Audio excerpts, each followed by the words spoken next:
Okay, I'm just going to go over one problem with you today, my students, and no homework if you promise to follow along. Here's the problem. You're at your 15th birthday party. Woohoo! And things are going crazy. Mom is having you play pin the tail on the donkey, and oh my goodness, you guys are having so much fun. And Grandma and Grandpa come up to you and say, "We love you, so we're going to give you $10,000. But we have a restriction. You have to wait till your 80th birthday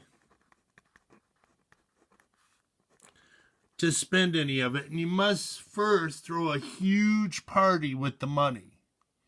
And you're like, "Oh my goodness, I wonder how much money that would be." So you go to the bank. Now, let's say it's not in the last 5 years.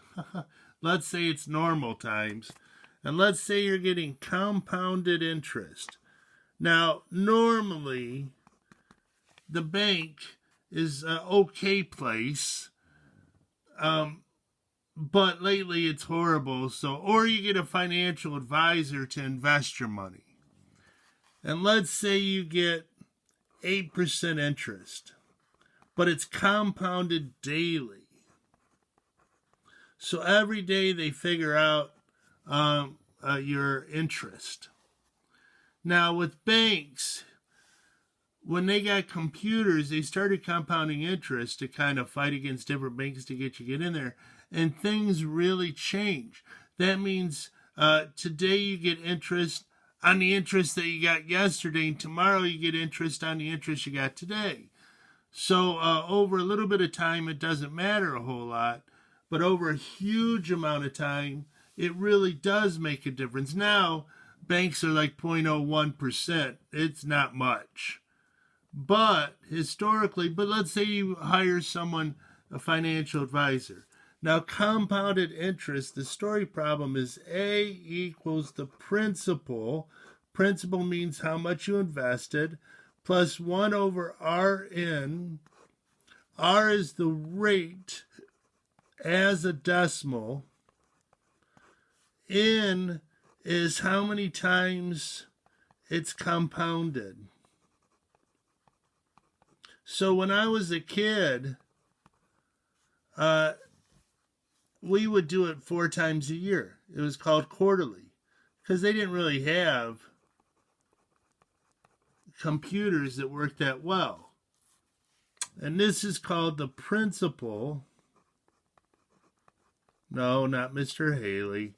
Principal means how much money you put in, and it's raised to the NT problem. Same in before, that's how many times. So we'll just put compounded. And T is time.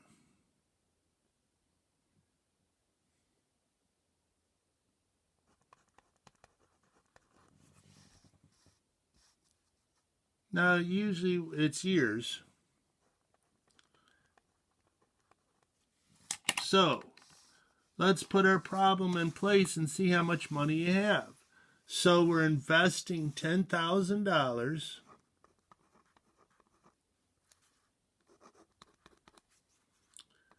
One plus, okay, we said 8% interest, so 0.08 divided by, well, okay, if it's daily, how many times a year would that would be? Well, in a normal year, 365. Now, this is a little bit off because we're not taking account a leap year.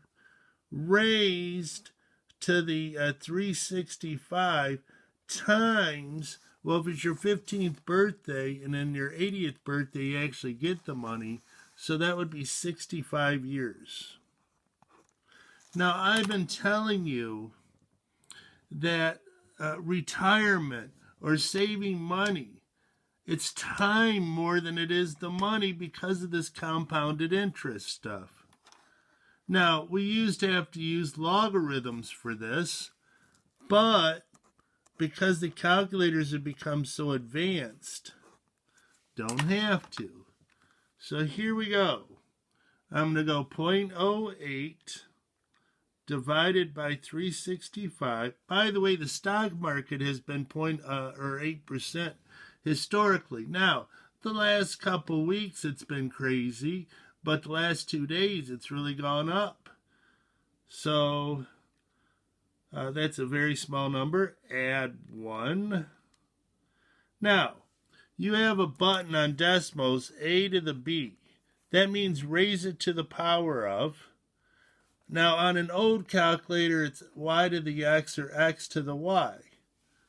So I'm going to take this number, raise it to parentheses, because I want to put both numbers as the raised to, 365 times 65 equals, and I get 181.1689. So then I multiply that by 10,000, and I get 181,1689.78. So I get $1.8 million. Holy cheese in a bucket. Oops, sorry about that.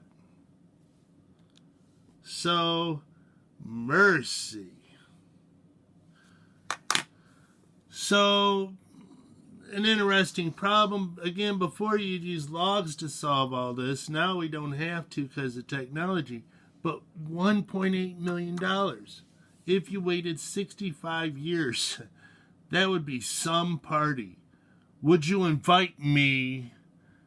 Mercy. I'd just be 120, I guess, or something like that. I'd be dancing like a crazy man. Woohoo! Anyways, have a good day. No homework. We're going to have a quiz tomorrow. Bye-bye.